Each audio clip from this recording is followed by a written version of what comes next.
काशी में होगी कूटनीति, गिरमिटिया की धरती से आएंगे प्रधानमंत्री और गंगा किनारे होगी इतिहास की सबसे बड़ी मुलाकात। लेकिन सवाल ये भी है कि क्या ये मुलाकात सिर्फ मंदिर गंगा आरती तक सिमट कर रह जाएगी या फिर इसका चुनावी फायदा बिहार की गलियों में गूंजेगा। काशी में बैठकर समुद्र पार रिश्ते ही मजबूत होंगे या फिर बिहार चुनाव की बिसात पर भी सजाई जाएगी। दरअसल ये खबर और 10 सितंबर की तारीख दोनों जरूरी है। अब आपको ये तो पता ही होगा कि वाराणसी प्रधानमंत्री नरेंद्र मोदी का संसदीय क्षेत्र भी है और वहां मॉरिशस के प्रधानमंत्री नवीन चंद्र रामगुलाम पहुंच रहे हैं।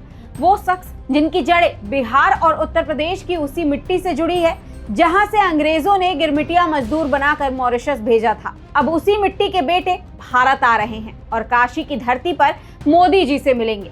लेकिन बड़ा सवाल, ये दौरा क्या सिर्फ सांस्कृतिक और धार्मिक है या फिर इसमें छुपा है एक गहरा चुनावी गणित।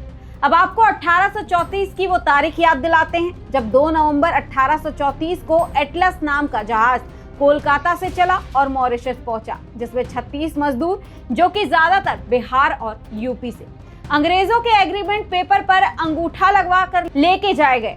एग्रीमेंट शब्द सुनकर आप सोच रहे होंगे कि ये कैसा एग्रीमेंट था। ये वो एग्रीमेंट है जो टूटी फूटी जुबान में बना गिरमिट, और ऐसे ही पैदा हुआ गिरमिटिया मजदूरों का इतिहास, जिसके नाम कई रखे गए हैं। जैसे कि ब्रिटिश हुकूमत में इसे द ग्रेट एक्सपेरिमेंट कहा गया, लेकिन असल में ये द ग्रेट एक्सप्लॉयटेशन था।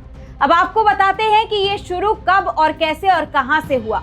दरअसल 1834 से 1920 के बीच 4.5 लाख भारतीय मॉरिशस ले जाए गए और वहां से शुरू हुई वो कहानी जिसने आज तक भारत मॉरिशस के रिश्ते जोड़ के रखे हैं।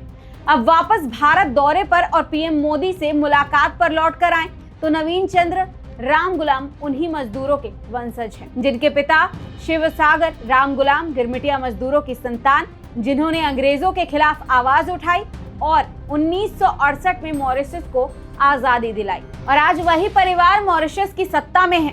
अब सोचिए, मजदूरों की संतान आज प्रधानमंत्री, और हमारे यहाँ जहाँ शिक्षक की नौकरी के लिए टेट, लेबर की मजदूरी के लिए मनरेगा और किसान की जिंदगी के लिए कर्ज का बोझ, इससे आगे कभी कोई उठ नहीं पाया है और अगर कोशिश भी की तो उसे दबा दिया जाता है पावर और भ्रष्टाचार के दम पर।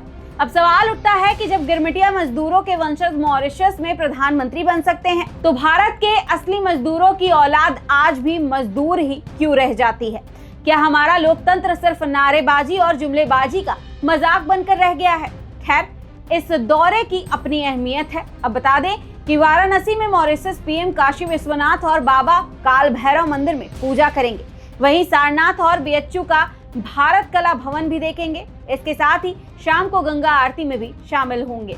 लेकिन इस बीच सबसे बड़ा इवेंट है काशी में मोदी और रामगुलाम की पहली द्विपक्षीय बैठक, जिसमें चर्चा होगी व्यापार, तकनीकी सहयोग और टूरिज्म पर। अब सवाल साफ है कि क्या काशी में बैठकर समुद्र पार रिश्ते ही मजबूत होंगे या फिर बिहार चुनाव की बिसात भी सजाई जाएगी। मत भूलिए, मॉरिशस में 70% आबादी भारतीय मूल की है, वो भी ज्यादातर यूपी और बिहार से लाए गए लोग। वहीं भोजपुरी वहां की धड़कन मानी जाती है। त्योहार दिवाली, होली वैसे ही मनाए जाते हैं जैसे बिहार की गलियों में। तो क्या ये महज संयोग है कि मोदी जी अपने संसदीय क्षेत्र काशी में गिरमिटिया के वारिस प्रधानमंत्री से मिल रहे हैं और उधर बिहार चुनाव का बिगुल बजने ही वाला है? अब क्या ये दौरा भाईचारा है या फिर भोजपुरी कनेक्शन की राजनीति? याद कीजिए वो पल जब 2019 में प्रवासी भारतीय दिवस भी वाराणसी में हुआ था। तब भी मुख्य अतिथि मॉरिशस के प्रधानमंत्री ही थे और चुनाव से ठीक पहले प्रवासी भारतीयों का कार्ड खेला गया था। अब फिर वही कार्ड। क्या ये दौरा वोटरों की नब्ज पकड़ने का नया तरीका है? क्योंकि बिहार में चुनाव है और बीजेपी को चाहिए संस्कृति की ताकत प्लस प्रवासियों का आशीर्वाद। जैसा कि सत्ताधारी पार्टी पर हमेशा से ही आरोप लगते आए हैं कि वो जाति और धर्म की राजनीति करती है। लेकिन असली सवाल ये है कि क्या प्रवासी भारतीयों की ताकत दिखाकर भारत के असली भारतीयों की हालात सुधरेगी? गिरमिटिया की संतानों ने मॉरिशस की सत्ता बदल दी है, पर क्या बिहार के युवाओं को रोजगार मिलेगा? क्या किसान की फसल का दाम तय होगा? क्या मजदूर की जिंदगी में उजाला आएगा या फिर ये सब बस गंगा आरती की कैमरा लाइट्स में खो जाएगा? हालांकि मॉरिशस और भारत का रिश्ता गहरा है। समुद्री साझेदारी, सुरक्षा, सहयोग, व्यापार सब बढ़ रहा है। लेकिन सवाल ये भी है कि जब हर संकट में भारत मॉरिशस की मदद करता है तो क्या अपने ही यूपी और बिहार के लोगों की मदद करने में राजनीति अंधी हो जाती है? क्योंकि गिरमिटिया मजदूरों के वंशज तो प्रधानमंत्री बन गए हैं, लेकिन बिहार और यूपी का युवा आज भी नौकरी, शिक्षा, सम्मान के लिए गिरमिट जैसे मजदूरी में जी रहा है।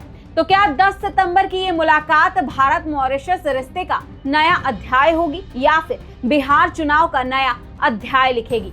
कूटनीति के नाम पर संस्कृति का कार्ड या फिर संस्कृति के नाम पर चुनावी सौदा? आप क्या सोचते हैं इस बारे में, इस मुलाकात के बारे में? हमें कमेंट बॉक्स में जरूर बताएं। फिलहाल के लिए नमस्कार, देखते रहिए द न्यूज़ पॉइंट और मैं हूं आपके साथ सोनाली।